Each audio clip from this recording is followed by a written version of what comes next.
Каждый Новый год новая игрушка. Не нашли ничего подходящего в магазине? Давайте сделаем игрушку своими руками. Из листа фоамирана вырезаем квадрат, склеиваем его в трубочку и нарезаем полоски 6 красных, 6 золотистых. Приклеиваем к нашей трубочке поочередно. Сначала красную, золотистую, красную, золотистую. И так приклеиваем все полосочки. Вот такой смешной паучок у меня получился. Второй конец полоски приклеиваем на уровне первого. И так приклеиваем абсолютно все полосочки, также поочередно. Красную, золотистую, красную, золотистую. Теперь нам нужно сделать висюльку для нашей игрушки.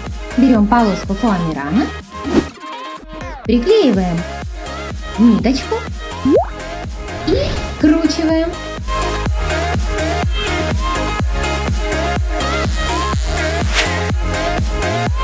Внизу делаем то же самое. Вот такая оригинальная игрушка у нас получилась. А главное, ни у кого такой нет.